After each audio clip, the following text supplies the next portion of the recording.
মাধ্যমিকে জেলায় প্রথম হওয়ার পর সবাই যখন সুজয়ের বাবাকে জিজ্ঞেস করেছিল ছেলে বড় হয়ে কি হবে, কয়েকজন পরামর্শ দিয়েছিলেন ডাক্তার, ইঞ্জিনিয়ার, WBCS বা IAS এর মতো কিছু আকাশ ছোঁয়ার স্বপ্নের। কিন্তু সুজয়ের বাবা বলেছিল, সারা জীবন চাষ করে জীবন কাটালাম, এক চালার ঘরে টালির ফাঁক দিয়ে আজও আকাশ দেখা যায়।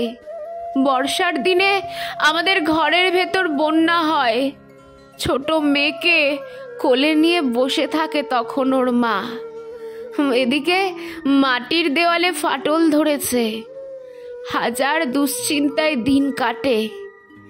অভাব আমাদের নিত্য সঙ্গী, পেট ভরে দুমুঠো খেতেও দিতে পারি না ছেলে মেয়েদের, প্রয়োজন মতো বই খাতাও কিনে দিতে পারি না।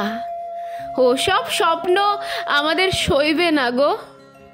তবে সুজয়ের বাবা ছলছল চোখে বলেছিল, সারা দিন রোদ জলে খাটুনির পর প্রতিবার যখন বাড়ি ফিরে শুনি ছেলেটার এমন রেজাল্টের কথা, সবাই সুনাম করে বড় বড় স্বপ্ন দেখতে শেখায়, তখন বড় স্বাদ জাগে ছেলেটা বড় হয়ে একটা আদর্শ মাস্টার হোক, আরও অনেক মেধাবী ছেলে মেয়ে তৈরি করুক, ও 10 জনের একজন হোক। যখন সবাই বলবে, ওই দেখ সুজয় স্যারের বাবা যাচ্ছে, তখন গর্বে আমার বুকটা ভরে উঠবে। একদিন মাথা উঁচু করে বলতে পারবো, জমিতে লাঙল চালিয়ে আমি সোনা চাষ করেছি, তাই ঈশ্বর আমাকে একটা দামি রত্ন উপহার দিয়েছেন।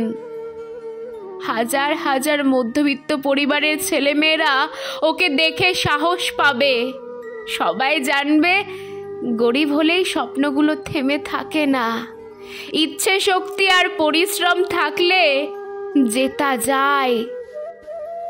বাবার দু চোখের ইচ্ছে আর মায়ের মুখের মৃদু হাসির ভাঁজে সুজয় নিজের স্বপ্নকেই যেন দেখতে পেয়েছিল। এরপর হাজার প্রতিকূলতা অতিক্রম করে সুজয়ের বিশ্ববিদ্যালয়ের পড়াশোনা শেষ হলো। তবে বদলে গেছে অনেক নিয়ম। এখন শিক্ষকতা করতে গেলে BEd এর ট্রেনিং করতে হয়, 2 বছরে খরচ হয় প্রায় 1.5 লক্ষ টাকা। বাবা পিঠে হাত রেখে বলল, তুই পড়াশোনা চালিয়ে যা বাবা, বাকিটা আমি দেখে নেব, প্রয়োজনে 2 বেলা রেশনের চালের ভাত খাবো, এই ভাঙা ঘরেই থাকবো, আরও কয়েক বছর না হয় এমন কষ্টেই কাটবে, তুই চাকরি পেলে তারপর আমরা আনন্দ করব, বাড়ি হবে, ধুমধাম করে তোর বোনের বিয়ে দেব। কিন্তু সব গল্প তো রূপকথা হয় না। আরও 2 বছর কাটলো। BEd পেছনে কলেজে ফার্স্ট ক্লাস পাওয়া ছেলেটার বয়স 30 পেরোলো, কোনো চাকরি নেই, টিউশন করে কোনো রকমে নিজের খরচটা মিটে যায়। বাবাকে বিশেষ সাহায্য করতে পারে না সুজয়, ঘরে বিবাহযোগ্যা বোন, কলেজ বেলার প্রথম প্রেমিকাও ঠিকানা বদলে নিল। বেকার ছেলেকে কে আর ধরে রাখতে চায়? এমন দুঃসময় হয়তো অনেক ছেলের জীবনেই আসে। সুজয়ের তখন দেওয়ালে পিঠ থেকে যাওয়ার মতো অবস্থা।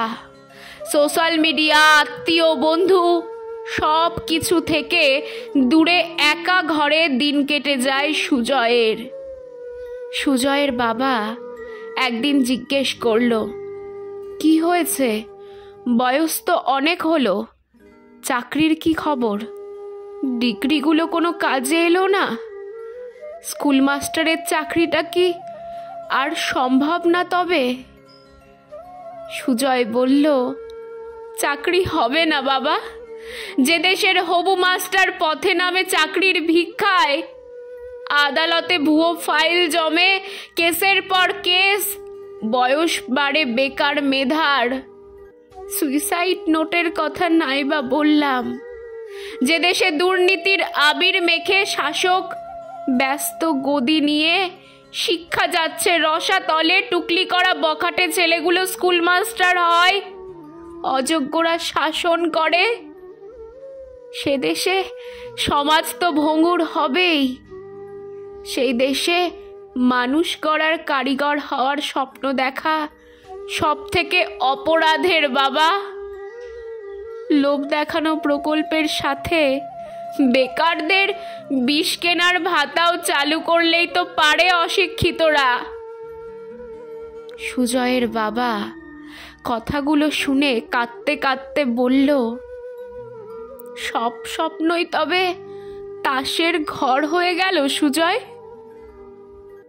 হয়তো এমন হাজার হাজার লাখ লাখ সুজয় শিক্ষকতার স্বপ্ন দেখতে দেখতে জীবনের অতলে তলিয়ে যাচ্ছে। সুজয়দের শিক্ষকতার স্বপ্ন দেখা বোধহয় সারা জীবন স্বপ্নই থেকে যাবে।